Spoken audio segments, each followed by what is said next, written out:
Hello friends. आज हम एक नए कंसेप्ट के बारे में समझेंगे पॉलिटी के, जो कि रिलेटेड है written constitution, unwritten constitution, rigid constitution, flexible constitution, federal system और यूनिटरी सिस्टम। इन सभी को आपस में एक दूसरे से लिंक करने के बाद वो कंसेप्ट बनता है। इस कंसेप्ट को समझने से पहले आप सभी को इन सभी चीज़ों का मतलब पता होना चाहिए। रिटन कॉन्स्टिट्यूशन क्या होता है, अनरिटन क्या होता है, रिजिड क्या होता है, फ्लेक्सिबल क्या होता है, फेडरल सिस्टम क्या होता है, यूनिटरी सिस्टम क्या होता है। मैं यहाँ पे डिटेल में तो नहीं बताऊँगा, लेकिन बहुत ही ब्रीफ में सिर्फ और सिर्फ इनके बारे में बताता हूँ, फिर डायरेक्ट अपना मेन कंसेप्ट पे हम आ जाएंगे। तो चलिए स्टार्ट करते हैं एक नए कंसेप्ट के बारे में जानने के लिए। तो सबसे पहले देखते हैं कि रिटन कॉन्स्टिट्यूशन क्या होता है। हम सिर्फ और सिर्फ बहुत ही ब्रीफ में देखेंगे यहाँ पे रिटन कॉन्स्टिट्यूशन क्या होता है। जो भी कॉन्स्टिट्यूशन एक सिंगल डॉक्यूमेंट के तौर पे रहता है और जो कि एक फिक्स टाइम के पे लिखा गया हो, जैसे कि आपको पता होगा कि जो हमारा इंडिया कॉन्स्टिट्यूशन है वो 1950 से पहले लिखा गया था और उसके आसपास लिखा गया था। एक बुक है हमारी, जो कि हमने एक वीडियो में भी देखा था कि एक बुक है, तो एक सिंगल डॉक्यूमेंट है ये, और ये एक फ़िक्स इंटरवल ऑफ टाइम पे भी लिखा गया था। ऐसा नहीं है कि ये आज तक लिखा जा रहा है, एक टाइम पे लिख दिया गया था, अब उसी में छोटे मोटे चेंजेस होते रहते हैं, लेकिन जो मेन कॉन्स्टिट्यूशन है ये उसी टाइम पे लिख दिया गया था, इसलिए इसे हम कहते हैं रिटन कॉन्स्टिट्यूशन। ठीक है। सेकंड देखते हैं अनरिटन कॉन्स्टिट्यूशन क्या होता है। क्या ये अनरिटन से जो बाकी जो बच्चे हैं वो कन्फ्यूज होते हैं, क्या ये ओरली फॉर्म में एग्जिस्ट करता है? तो इसका आंसर है नहीं। ये अनरिटन कॉन्स्टिट्यूशन ओरली फॉर्म में नहीं होता है, ये भी लिखा ही हुआ होता है। लेकिन डिफरेंस क्या होता है कि देखो, ये जो अनरिटन कॉन्स्टिट्यूशन होता है ना, ये जैसे कि मैंने बताया था वहाँ पे एक इंटरवल में लिखा गया था, रिटन वाला एक इंटरवल में, ये आज तक भी लिखा जा रहा है। इवन आज तक भी इस कॉन्स्टिट्यूशन को लिखा जा रहा है। कहने का मतलब क्या है कि जो कि किसी भी देश में कोई भी पार्लियामेंट कोई भी लॉ बनाती है, कोई भी लॉ बनाती है, तो वो उस कॉन्स्टिट्यूशन का पार्ट माना जाता है, कॉन्स्टिट्यूशन का पार्ट माना जाता है। इसी वजह से कहते हैं कि अनरिटन है। कहने का मतलब ये है कि ये डेली की डेली बन रहा है। ऐसा नहीं कि एक टाइम पे बन के तैयार होगा, कल को अगर पार्लियामेंट कोई नया लॉ बना देगी वो भी उसी कॉन्स्टिट्यूशन का पार्ट माना जाएगा, और परसों बना देगी वो भी माना जाएगा। इसलिए इस टाइप के कॉन्स्टिट्यूशन को हम कहते हैं अनरिटन कॉन्स्टिट्यूशन, जो कि आज तक भी बन रहा है। आपको इस चीज़ का ध्यान रखना है कि अगर पार्लियामेंट चाहे तो कल भी उसमें कोई भी ऐड कर सकती है, परसों कभी भी ऐड कर सकती रहती है। तो इसलिए एक ग्रुप ऑफ डॉक्यूमेंट कहा जाता है इसको। अब हम तीसरी चीज़ देखते हैं कि रिजिड कॉन्स्टिट्यूशन क्या होता है। कोई भी ऐसा कॉन्स्टिट्यूशन जिसको बहुत ही डिफ़िकल्टी से अमेंड किया जा सके, बहुत ही मुश्किल से उसके अंदर कोई चेंज ला सके, उसको हम रिजिड कॉन्स्टिट्यूशन कहते हैं। नेक्स्ट है फ्लेक्सिबल कॉन्स्टिट्यूशन। कोई भी ऐसा कॉन्स्टिट्यूशन जिसको बहुत ही ईजिली अमेंड किया जा सकते हैं, उसको फ्लेक्सिबल कॉन्स्टिट्यूशन कहते हैं। नेक्स्ट हमारा जो है वो है फेडरल सिस्टम। फेडरल सिस्टम क्या होता है? एक ऐसा सिस्टम ऑफ गवर्नमेंट जहाँ पर जो सेंटर होता है या पार्लियामेंट कह लीजिए और स्टेट के पास अप्रोक्सीमेटली इक्वल पावर होती है, दोनों के पास अप्रोक्सीमेटली इक्वल, उस सिस्टम को हम फेडरल सिस्टम कहते हैं। जैसे कि आपको पता होगा यूएसए वगैरह में एग्जिस्ट करता है ये सिस्टम। यूनिटरी सिस्टम क्या होता है? जहाँ पे जो सेंटर और पार्लियामेंट है ना, इसके पास बहुत ही ज़्यादा पावर होती है, बहुत ही ज़्यादा एज़ कम्पेयर टू स्टेट। वहाँ पे जरूरी नहीं कि स्टेट होंगे भी, हो भी सकता है स्टेट नहीं भी होता, लेकिन पार्लियामेंट के पास तो बहुत ही ज़्यादा पावर होंगी ऐसे सिस्टम में, उसे कहते हैं हम यूनिटरी सिस्टम। अब आते हैं हमें जब हमने इन सभी के बारे में बहुत ही ब्रीफली में जान लिया है, तो अपना मेन कंसेप्ट पे आते हैं। वो कंसेप्ट है आपका ये वाला। इसको मैं भी बताऊँगा स्टेबल का मतलब क्या है, लेकिन वो कंसेप्ट सिर्फ और सिर्फ ये है। अब देखिए ये कंसेप्ट क्या है। अगर कहीं पर, मैं स्टार्ट करता हूँ स्टेबल के आपसे, अगर कहीं पर रिटन कॉन्स्टिट्यूशन है, WITN रिटन कॉन्स्टिट्यूशन है, तो आपको बताना है वहाँ पर जो है वहाँ पर यूनिटरी सिस्टम होगा या यहाँ पे फेडरल सिस्टम होगा, आपको ये बताना है। कहीं पर क्वेश्चन समझिए क्या है, किसी भी देश में अगर रिटन कॉन्स्टिट्यूशन है तो वहाँ पर यूनिटरी सिस्टम होगा या फेडरल सिस्टम होगा। तो देखिए, अगर रिटन कॉन्स्टिट्यूशन है, इसका मतलब एक बुक है, उस बुक में ऐसा भी लिखा जा सकता है कि मैं जो है पार्लियामेंट को ज़्यादा पावर दे रहा हूँ। कॉन्स्टिट्यूशन में ऐसे लिख देंगे, पार्लियामेंट को मोर पावर। तो अगर ऐसा इस बुक में लिखा गया है, इस बुक में अगर लिखा गया है, तो इसका मतलब क्या हुआ कि ये एक यूनिटरी कॉन्स्टिट्यूशन बन जाएगा। एक अगर इसमें पार्लियामेंट को बहुत ही ज़्यादा पावर दी गई है एज़ कम्पेयर टू स्टेट्स, तो ये एक यूनिटरी सिस्टम बन जाएगा। इसका मतलब क्या हुआ कि इस कॉन्स्टिट्यूशन ने ऐसा सिस्टम बनाया गया जहाँ पे यूनिटरी सिस्टम फॉलो होता है। लेकिन इसके अपोजिट क्या होगा, मान लीजिए इसी बुक ने ऐसा कह दिया कि नहीं, पार्लियामेंट को और स्टेट को इक्वल पावर देंगे हम, तो ये कॉन्स्टिट्यूशन बोल रहा है कि पार्लियामेंट को और स्टेट को इक्वल पावर दी गई है। तो इस टाइप के सिस्टम को हम क्या कहेंगे, इस टाइप के सिस्टम को कहेंगे फेडरल सिस्टम की। भाई कॉन्स्टिट्यूशन तो ये कह रहा है कि फेडरल सिस्टम बनेगा इस देश में, तो कहने का क्या मतलब है, कहीं पे अगर रिटन कॉन्स्टिट्यूशन होगा तो वहाँ पे हमारा यूनिटरी सिस्टम भी हो सकता है, फेडरल सिस्टम भी हो सकता है, डिपेंड ऑन इस बुक में क्या लिखा गया है। समझ में आया मैंने क्या कहा? इसी चीज़ को मैंने यहाँ पे राइट और रॉन्ग की फॉर्म में लिख रखा। कहीं पे अगर रिटन कॉन्स्टिट्यूशन हुआ तो वहाँ पे यूनिटरी सिस्टम भी हो सकता है और फेडरल सिस्टम भी हो सकता है, दोनों चीज़ें एग्जिस्ट कर सकती हैं। ऐसा नहीं है कि सिर्फ और सिर्फ यूनिटरी ही होगा या फेडरल हो, कुछ भी हो सकता है, और डिपेंड करता है कंट्री टू कंट्री, और इसका कारण मैंने अभी यहाँ पे आपको समझा दिया है। तो नेक्स्ट देखते हैं, चलो नेक्स्ट है हमारे पास, अगर अनरिटन कॉन्स्टिट्यूशन हो तो अनरिटन, अगर कहीं पर अनरिटन कॉन्स्टिट्यूशन है, अनरिटन कॉन्स्टिट्यूशन है, हमें बताना है वहाँ पर यूनिटरी सिस्टम होगा या फिर फेडरल सिस्टम होगा, हमें ये बताना है, या दोनों में से कोई भी एग्जिस्ट कर सकता है। देखो कहीं पर अनरिटन कॉन्स्टिट्यूशन है, इसका मतलब क्या हुआ, आपको अभी थोड़ी देर पहले मैं समझाया कि वहाँ पर पार्लियामेंट डेली की डेली लॉ बना, डेली की डेली कॉन्स्टिट्यूशन बना रही है वहाँ पे। तो इससे क्या हमें पता चलता है, अनरिटन कॉन्स्टिट्यूशन का मतलब क्या हुआ कि पार्लियामेंट या फिर पार्लियामेंट मेजोरिटी बनाती है, लेकिन और कोई भी बना सकता है, लेकिन हमें देखना कि पार्लियामेंट डेली की डेली जब भी बैठेगी, जब भी लॉ बनाएगी, तो वो कॉन्स्टिट्यूशन ही बना रही है वो एक तरीके से। तो इससे हमें क्या पता चलता रहा है कि यहाँ पर जो है पार्लियामेंट की पावर ज़्यादा है, क्योंकि वो डेली की डेली लॉ बना सकती है, उसकी पावर ज़्यादा है। तो इसका मतलब क्या होगा, ये किस टाइप का सिस्टम देगा हमें, ये यूनिटरी सिस्टम देगा, ये फेडरल सिस्टम दे ही नहीं सकता। यूनिटरी जो कॉन्स्टिट्यूशन होगा वो फेडरल सिस्टम को दे ही नहीं सकता, क्योंकि यूनिटरी कॉन्स्टिट्यूशन का मतलब यही है कि वहाँ पे पार्लियामेंट डेली की डेली लॉ बना सकती है, कोई प्रॉब्लम नहीं है। तो इसलिए यही चीज़ को मैंने यहाँ पे इस फॉर्म में लिखा हुआ। कहीं पे अगर अनरिटन कॉन्स्टिट्यूशन होगा तो वहाँ पे यूनिटरी ही सिस्टम होगा, वहाँ पे फेडरल सिस्टम हो नहीं सकता है, अगर कहीं पे अनरिटन कॉन्स्टिट्यूशन है तो। इसका एग्जाम्पल है आपके पास यूके में आपको जो है यूनिटरी अनरिटन कॉन्स्टिट्यूशन मिलेगा, और वहाँ पे आपको यूनिटरी सिस्टम ही मिलेगा, वहाँ पे फेडरल सिस्टम नहीं है। ठीक है, अब आते हैं हम तीसरे कंसेप्ट पे, ये हो गया दूसरा। ओके, अब आते हैं तीसरे पे, रिजिड। कहीं पर अगर रिजिड कॉन्स्टिट्यूशन है, कहीं पर अगर रिजिड कॉन्स्टिट्यूशन है तो मुझे क्या बताना है, वहाँ पर सबसे पहले बताते हैं कि रिटर्न होगा या अनरिटन होगा। कहीं पर अगर रिजिड कॉन्स्टिट्यूशन है तो वहाँ पे रिटन कॉन्स्टिट्यूशन होगा या अनरिटन होगा। देखिए अब कहीं पर अगर मान लीजिए कि रिजिड कॉन्स्टिट्यूशन का मतलब क्या है यहाँ पे, कि बहुत ही डिफ़िकल्टी से उसको अमेंड किया जा रहा है, डिफ़िकल्टी से अमेंड किया जा रहा है, इसका मतलब ये रिजिड का मतलब डिफ़िकल्टी से अमेंड किया जा रहा है। तो आप एक तरीके से सोचिए कि जो अनरिटन जो कॉन्स्टिट्यूशन होता है उसको तो डेली के डेली अमेंड किया जा सकता है, मतलब कि डेली के डेली उसमें कुछ ना कुछ चीज़ें ऐड की जाती हैं, तभी तो अनरिटन कहलाता है। तो यहाँ पे डिफ़िकल्ट अमेंड की जाने की बात चल रही है, और अनरिटन में तो डेली के डेली अमेंड होता है, मतलब कि ईजिली अमेंड होता है।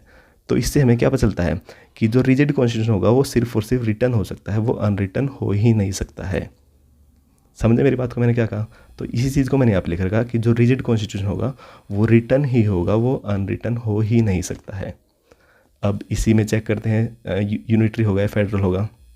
जो रिजिड है, चलो इसको थोड़ा रब कर लेते हैं,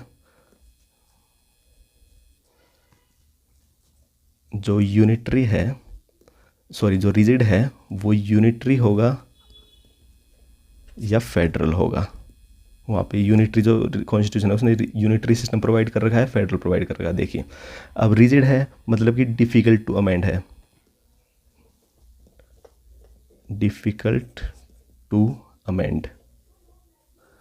अब वो डिफ़िकल्ट टू अमेंड है, हमें पता चल गया है कि वो एक कॉन्स्टिट्यूशन है, चाहे कुछ भी हो, उसने अगर पार्लियामेंट को ज़्यादा पावर दे रखी होगी और फिर ये कह दिया होगा अब अमेंड नहीं हो सकता है वो कॉन्स्टिट्यूशन, तो वो बन जाएगा यूनिटरी। उसी कॉन्स्टिट्यूशन ने अगर पार्लियामेंट को और स्टेट को इक्वल पावर दे रखी होगी और फिर उसने कह दिया कि डिफ़िकल्ट टू अमेंड है, मतलब कि इसको अब अमेंड नहीं किया जाता, बहुत ही मुश्किल से किया जाएगा, उसको हम कह देंगे फेडरल। मतलब कि उसका मतलब कि उसने फेडरल प्रोवाइड किया हुआ, तो कोई भी रिजिड कॉन्स्टिट्यूशन होगा वो यूनिटरी सिस्टम भी प्रोवाइड कर सकता है, वो फेडरल सिस्टम भी प्रोवाइड कर सकता है, इसमें कोई इशू नहीं आएगा। यही चीज़ मैंने यहाँ पे लिखी हुई है, कोई भी जो रिजिड कॉन्स्टिट्यूशन होगा वो यूनिटरी सिस्टम भी प्रोवाइड कर सकता है, यहाँ से देखिए, और वो फेडरल सिस्टम भी प्रोवाइड कर सकता है। ऐसे देखिए ये वाला, ऐसे करके देखिए ये वाला, ऐसे करके वो यूनिटरी प्रोवाइड कर सकता है और फेडरली प्रोवाइड कर सकता है। तो आई होप आप इस टेबल को थोड़ा थोड़ा समझ रहे होंगे कि क्या कहना चाह रही है ये टेबल। नेक्स्ट देखते हैं अभी फ्लेक्सिबल कॉन्स्टिट्यूशन, फिर से हम इसको रब कर लेते हैं।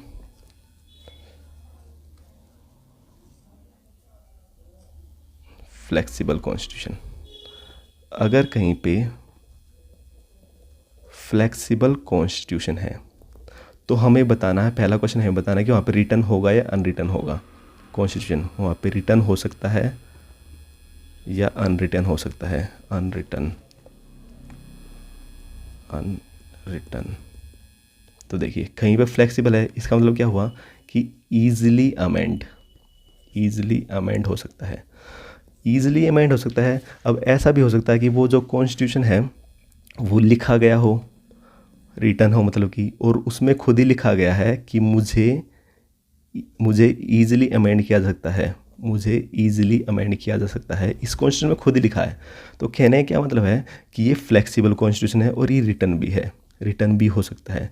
लेकिन ऐसा भी हो सकता है कि वो रिटर्न हो ही ना, वो अनरिटर्न हो, और अनरिटर्न में हमें पता है कि उसको तो ईजिली अमेंड किया ही जा सकता है, ईजिली उसको तो अमेंड किया ही जा सकता है, क्योंकि उसको तो डेली के डेली अमेंड करते हैं, पार्लियामेंट जो होती है डेली के डेली अमेंड करती है। इसका क्या मतलब है कि जो फ्लेक्सिबल कॉन्स्टिट्यूशन होगा वो अनरिटर्न भी हो सकता है।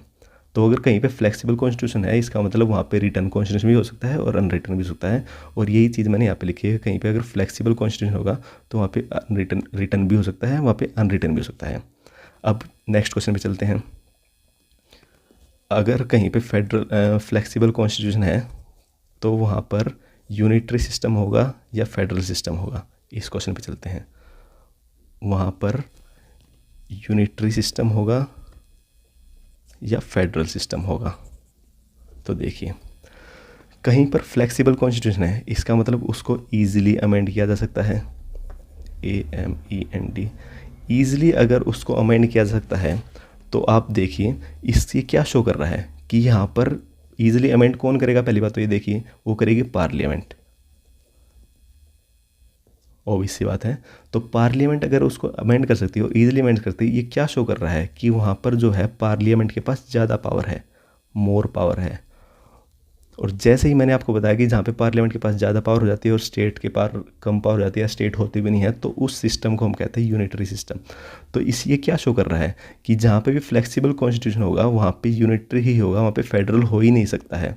क्यों नहीं हो सकता है? क्योंकि वहाँ पे खुद ही कहा उसने ईजिली अमेंडेबल। ईजिली अमेंडेबल क्या मतलब है कि पार्लियामेंट अमेंड करता है, और पार्लियामेंट अमेंड करने का मतलब क्या होता है कि पार्लियामेंट का इसका मतलब ज़्यादा पावर है, इसलिए वहाँ पे सिर्फ और सिर्फ यूनिटरी सिस्टम होगा, फेडरल सिस्टम वहाँ पे हो नहीं सकता है।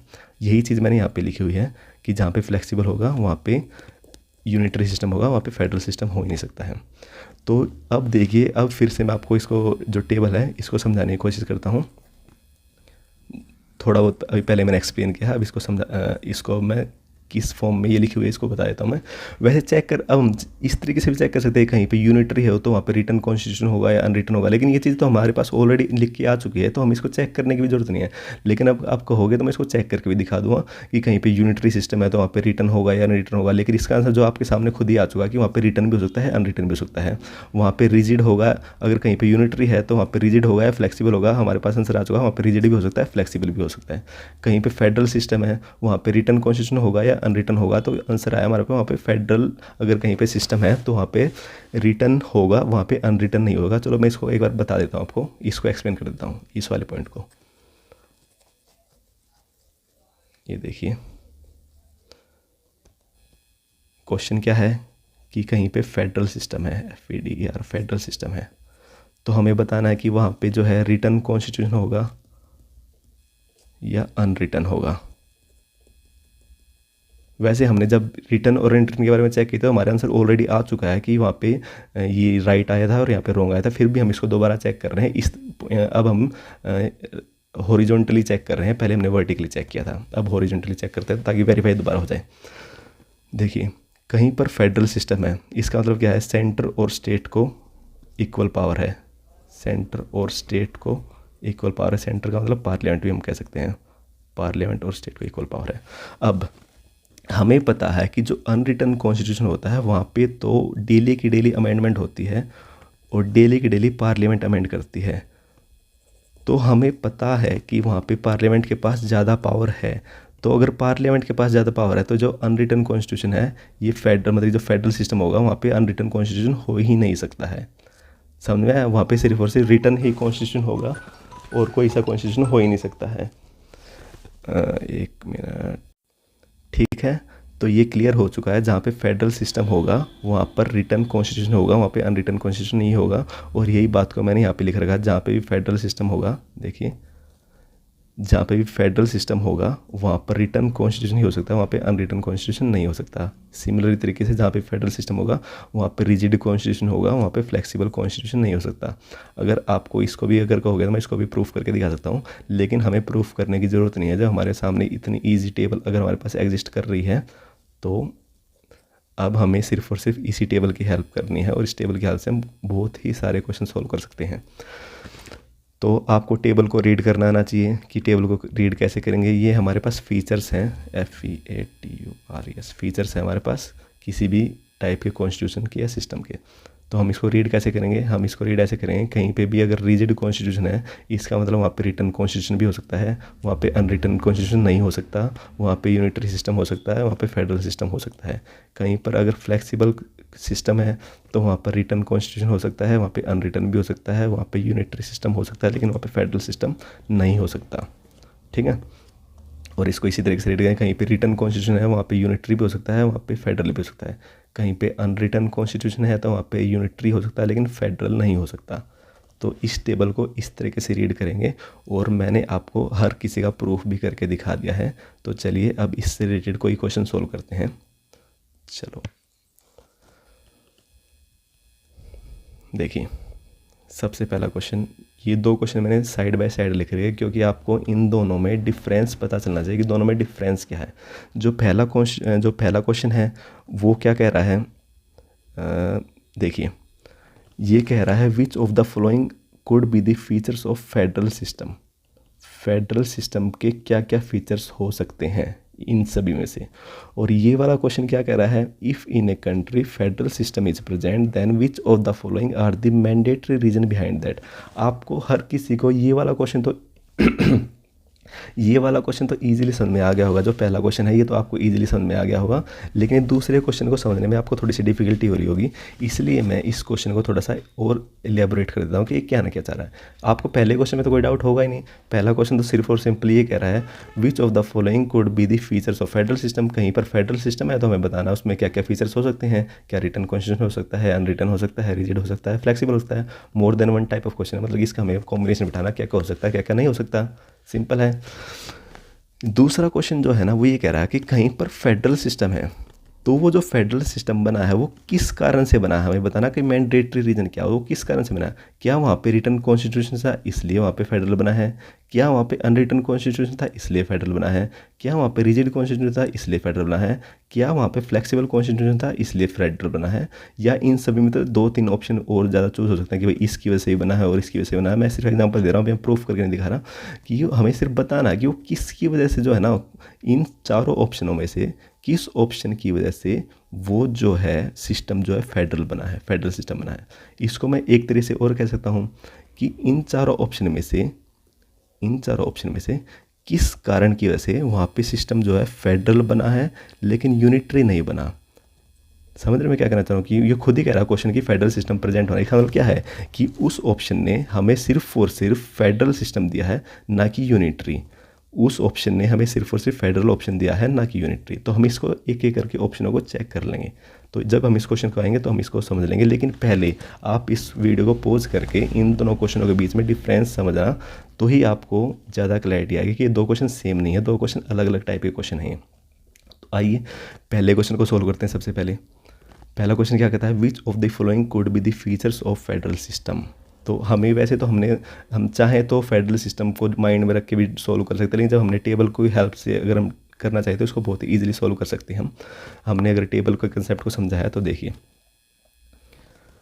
कहीं पर फेडरल सिस्टम है तो हमें बताना है कि कौन कौन से फीचर्स अवेलेबल है। तो देखो ये रहा फेडरल का, वहाँ पे रिटन कॉन्स्टिट्यूशन हो सकता है, बिल्कुल हो सकता है। क्या वहाँ पे अनरिटन कॉन्स्टिट्यूशन हो सकता है? तो अनरिटन कॉन्स्टिट्यूशन नहीं हो सकता। क्या वहाँ पे रिजिड कॉन्स्टिट्यूशन हो सकता है? तो बिल्कुल रिजिड कॉन्स्टिट्यूशन हो सकता है। क्या वहाँ पे फ्लेक्सिबल सिस्टम हो सकता है? तो वहाँ पे फ्लेक्सिबल कॉन्स्टिट्यूशन बोल लीजिए, फ्लेक्सिबल सिस्टम कह लीजिए, वो नहीं हो सकता, वो नहीं सकता। तो इसका हमारा आंसर क्या निकल गया वहाँ पे? विच of the following could be the features of federal system. इसका आंसर हमारा निकल के आया है वहाँ पे रिटन कॉन्स्टिट्यूशन हो सकता है और वहाँ पे रिजिड कॉन्स्टिट्यूशन होगा, यह हो सकता है। तो इसका आंसर है 1 और 3 ओनली। और इसी को मैं आपको लक्ष्मीकांत में एक टेबल दी हुई है, इसकी हेल्प से मैं आपको, अगर किसी को डाउट हो रहा हो तो इसमें देखा हो लक्ष्मीकांत में भी आप देख सकते हो, कहीं पे अगर फेडरल गवर्नमेंट है तो वहाँ पे रिटन कॉन्स्टिट्यूशन होगा, वहाँ पर रिजिड कॉन्स्टिट्यूशन होगा, ना कि फ्लेक्सिबल रिटन कॉन्स्टिट्यूशन होगा, ना कि अनरिटन। और देखिए यही मैंने आपको बताया कि वहाँ पे रिटन कॉन्स्टिट्यूशन होगा और रिजिड कॉन्स्टिट्यूशन होगा, रिटन एंड रिजिड। ठीक है, तो ये लक्ष्मीकांत की टेबल है, वहाँ से भी आप देख सकते हो, या फिर आप डायरेक्ट ही जो जिस कंसेप्ट से मैंने बताया उस कंसेप्ट से भी देख सकते हो। तो ये तो हो गया हमारा पहला क्वेश्चन सॉल्व। 1 और 3 आर द आंसर। अब आते हैं दूसरे क्वेश्चन पे। ये क्वेश्चन ज़्यादा इम्पोर्टेंट है पहले वाले से। देखिए फिर से मैं दोबारा रिपीट कर देता हूँ कि यहाँ पे हम क्या चेक करेंगे। हमें ये चेक करना है कि इनमें से किस ऑप्शन की वजह से फेडरल सिस्टम बना है। हमें ये चेक करना है कौन सा ऐसा ऑप्शन है जो कि फेडरल सिस्टम को प्रोवाइड कर रहा है लेकिन यूनिटरी को प्रोवाइड नहीं कर रहा है। हमें सिर्फ और सिर्फ इस चीज़ को चेक करना है। तो चलिए चेक कर लेते हैं ऑप्शन को एक एक करके उठा के। सबसे पहला ऑप्शन उठाते हैं रिटन कॉन्स्टिट्यूशन। जो रिटन कॉन्स्टिट्यूशन है वो क्या फेडरल सिस्टम देगा या यूनिटरी देगा, वो चेक कर लेते हैं हम। जो रिटन कॉन्स्टिट्यूशन है वो हमें यूनिटरी भी दे सकता है, वो फेडरल भी दे सकता है, वो फेडरल भी दे सकता है, वो यूनिटरी भी दे सकता है। अगर वो दोनों सिस्टम दे सकता है तो हम इसको सिलेक्ट नहीं करेंगे, क्योंकि हमें तो ये बताना अगर उस कंट्री में फेडरल सिस्टम, मतलब कि उस कंट्री के पास फेडरल सिस्टम है। रिटन कॉन्स्टिट्यूशन अगर कहीं पे होगा ना तो फेडरल सिस्टम भी दे सकता है, वो यूनिटरी भी दे सकता है, यूनिटरी भी दे सकता है। तो इसका मतलब हम इस ऑप्शन को सिलेक्ट नहीं करेंगे क्योंकि ये दोनों सिस्टम दे सकता है। ओके, हमें तो ऐसा ऑप्शन सिलेक्ट करना है जो कि सिर्फ और सिर्फ फेडरल सिस्टम दे, यूनिटरी ना दे। हमें ऐसा ऑप्शन सिलेक्ट करना है। चलिए नेक्स्ट ऑप्शन पे चलते हैं, अनरिटन कॉन्स्टिट्यूशन। अनरिटन कॉन्स्टिट्यूशन क्या होगा? वो यूनिटरी तो देगा लेकिन वो फेडरल नहीं देगा, वो यूनिटरी तो देगा लेकिन वो फेडरल नहीं देगा। हमें तो लेकिन चाहिए तो फेडरल ही है, क्योंकि हमें तो बताना है in a country federal system is present. तो लेकिन जो अनरिटन कॉन्स्टिट्यूशन है वो तो यूनिटरी सिस्टम देगा, तो ये ऑप्शन भी रिजेक्ट हो गया। अगर यहाँ पे फेडरल पे राइट हो जाता और यूनिटरी पे हो जाता तो हम इस ऑप्शन को सिलेक्ट कर लेते, लेकिन नहीं, इसमें अपोजिट है, यूनिटरी पे राइट है और फेडरल पे रॉन्ग है, कि ये जो अनरिटन कॉन्स्टिट्यूशन है ये फेडरल सिस्टम को प्रोवाइड नहीं करेगा बिल्कुल भी। ओके, थर्ड ऑप्शन पे आते हैं, रिजिड कॉन्स्टिट्यूशन। कहीं पे अगर रिजिड कॉन्स्टिट्यूशन है तो वहाँ पे हमें चेक करना कि यूनिटरी होगा या फेडरल होगा। तो देखिए वहाँ पर जो रिजिड कॉन्स्टिट्यूशन है वो क्या प्रोवाइड कर रहा है, वो यूनिटरी भी प्रोवाइड कर रहा है और वो फेडरल भी प्रोवाइड कर रहा है। अगेन हमें तो सिर्फ और सिर्फ फेडरल चाहिए था, तो इसको भी हम रिजेक्ट कर देंगे। आते हैं फ्लेक्सिबल कॉन्स्टिट्यूशन पे। फ्लेक्सिबल कॉन्स्टिट्यूशन में जो फ्लेक्सिबल कॉन्स्टिट्यूशन है वो क्या प्रोवाइड कर रहा है, वो यूनिटरी प्रोवाइड कर रहा है लेकिन वो फेडरल प्रोवाइड नहीं कर रहा। इसका मतलब क्या है कि हमें तो लेकिन चाहिए तो फिर फेडरल है, क्योंकि हमें तो फेडरल बताना है। तो ये ऑप्शन भी रिजेक्ट हो जाएगा क्योंकि ये यूनिटरी दे रहा है, फेडरल नहीं दे रहा। तो हमें तो ऐसा ऑप्शन चाहिए जो कि फेडरल दे और यूनिटरी ना दे। इससे हमारा क्या प्रूफ हुआ कि यहाँ पे जो आंसर आएगा वो आएगा नन ऑफ द अबोव। मतलब कि इनमें से कोई भी जो है वो फेडरल सिस्टम का मैंडेटरी रीज़न नहीं है। मैंडेटरी फोकस करना है यहाँ पे। रीज़न तो बन सकता है, जैसे कि मैंने कहा कि जो रिटन कॉन्स्टिट्यूशन होगा, जो रिटन होगा मैंने जैसे बताया आपको कि वो फेडरल भी दे सकता है और यूनिटरी भी दे सकता है, लेकिन हमें तो मैंडेटरी बताना है जो कि सिर्फ और सिर्फ फेडरल ही दे। इसीलिए जो है इसका answer none of the above होगा। आई होप आपने इस क्वेश्चन को समझा होगा। अगर नहीं समझ में आया तो इसको दोबारा रिपीट करके एक बार फिर देख लेना, लेकिन क्वेश्चन काफ़ी इंपॉर्टेंट है। और उन दोनों क्वेश्चन, जो पहला क्वेश्चन था और दूसरा क्वेश्चन, दोनों में आपको डिफरेंस पता होना चाहिए कि क्या क्या एक्चुअल में डिफरेंस है। ये वाला जो क्वेश्चन था, इन दोनों क्वेश्चन में दिखने में सेम क्वेश्चन लग रहे होंगे आपके, ऑप्शन भी सेम है, लेकिन दोनों में ज़मीन आसमान का फ़र्क है। इसका आंसर हमारा निकल गया था 1 और 3 ओनली, और इसका है none of the above. I hope आपको ये समझ में आ गया होगा। एक और क्वेश्चन सिमिलरली ऐसा ही क्वेश्चन हम देख लेते हैं, देखिए, ताकि आपको और ज़्यादा क्लैरिटी आ जाए। ये क्वेश्चन क्या कहता है, विच of the flowing could be the features of unitary system. वहाँ पे हमने फेडरल सिस्टम की बात की थी, यहाँ पे हम यूनिटरी की बात कर लेते हैं। तो देखिए फिर से अपनी टेबल की हेल्प से हम करेंगे। हमने तो टेबल को चाहे याद कर लिया है चाहे समझ लिया है, हम कैसे भी हमारी टेबल बहुत हेल्प कर सकती है। हमने देखा है कि हमें बताना विच of the following could be the features of unitary system. Unitary system के क्या क्या फीचर्स हो सकते हैं। हमें देखा कि वो रिटर्न कॉन्स्टिट्यूशन हो सकता है, बिल्कुल हो सकता है वहाँ पे अनरिटर्न हो सकता है, बिल्कुल हो सकता है। वहाँ पे रिजिड हो सकता है, बिल्कुल रिजिड हो सकता है। वहाँ पे फ्लेक्सिबल हो सकता है, तो वहाँ पे फ्लेक्सिबल भी हो सकता है। देखिए आपके सामने ही है बिल्कुल, और इसको मैंने प्रूफ करके आपको स्टार्टिंग में ही दिखा दिया था कि यूनिटरी में रिटर्न होगा या अनरिटर्न होगा, रिजिड होगा या फ्लेक्सिबल होगा, वहाँ पे कुछ भी हो सकता है। और इसका अगर आपको आंसर आ गया ऑल फोर। अगर आपको इसका प्रूफ देखना तो आप फिर से लक्ष्मीकांत में देख लीजिए। लक्ष्मीकांत मेरी टेबल है कि कहीं पे यूनिटरी सिस्टम है, यूनिटरी गवर्नमेंट है, तो वहाँ पे क्या हो सकता है, वहाँ पे रिटर्न कॉन्स्टिट्यूशन भी हो सकता है, वहाँ पे अनरिटर्न भी हो सकता है जैसे ब्रिटेन में। वहाँ पर जो है रिजिड भी हो सकता है जैसे कि फ्रांस में, और फ्लेक्सिबल हो सकता है जैसे कि ब्रिटेन में। तो इसका मतलब जो यहाँ पे जो मैंने आंसर दिया है आपको ऑल फोर, वो लक्ष्मीकांत में लिखा हुआ है। तो ऑल फोर जो है इसका आंसर हो जाएगा कि वहाँ पे चारों की चारों पॉसिबिलिटी बनी हुई हैं जहाँ पे भी यूनिटरी सिस्टम होगा। अब आ जाते हैं अपने सेकंड क्वेश्चन पे। सेकंड क्वेश्चन फिर से लास्ट टाइम की तरह इंपॉर्टेंट है। देखिए